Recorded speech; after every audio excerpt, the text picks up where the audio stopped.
আলহামদুলিল্লাহ, আজকে আপনাদের সামনে এমন একটি বিষয়কে নিয়ে কথা বলবো যে নতুন এক ভাষণ আমাদের আহলে হাদিসদের পক্ষ থেকে আমাদেরকে প্রদান করা হয়েছে।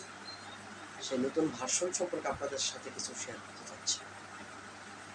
মুফতি মুয়াজ্জম নামক এক ব্যক্তি তার ভেরিফাইড ফেসবুক পেজে এবং বিভিন্ন মিডিয়াতে প্রচার করতেছে আমরা যে আইয়ামে তাশরিক তথা আল্লাহু আকবার আল্লাহু আকবার লা ইলাহা ইল্লাল্লাহু আল্লাহু আকবার আল্লাহু আকবার ওয়ালিল্লাহিল হামদ, এই তাকবীর যে আমরা আরাফাত তথা ৯ জিলহজ ফজর থেকে এবং ১৩ জিলহজ আসর পর্যন্ত দিয়ে থাকি, এটাকে তিনি জাল এবং এটা রাবিদেরকে তিনি মিথ্যাবাদী মিথ্যুক বলে সাব্যস্ত করেছে।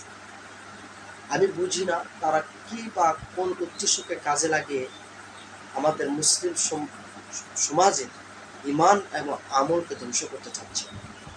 আজকে তার এই বক্তব্যটুকু আপনারা নিজ কানে না শুনলেন না। আমি ইনশাআল্লাহ আপনাদের এই ভিডিওর শেষ প্রান্তে তার বক্তব্যের লিঙ্ক আপনাদের সাথে শেয়ার করব। এর আগে আমি বলতে চাচ্ছি যে এরা কোনোদিন মুসলমানদের ক্ষতিকারক বিষয়কে নিয়ে কথা বলে। বর্তমান কোকা-কোলা নিয়ে কথা হচ্ছে, ইসরায়েলি পণ্য নিয়ে কথা হচ্ছে, কিন্তু তাদের কোনো প্রতিবাদ নেই।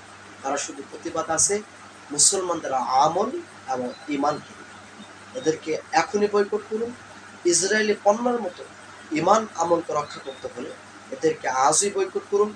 বয়কটের ডাকুন, নতুবা এরা তাদের মুখকে কখনো সামলাবে না। আল্লাহ তাআলা তৌফিক দান করুন ইনশাআল্লাহ।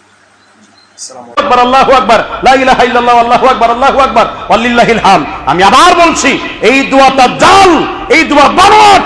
আল্লাহর রাসূল কখনো এই দোয়া পড়েন নাই, কোন সহিহ সনদে নাই, এবং এই সনদের মধ্যে ৩ জন রাবী হলো মিথ্যুক। কয়জন? আমরা দোয়া করবে একটা গুরুত্বপূর্ণ মাসআলা আলোচনা করব। সানি খুতবায় কেন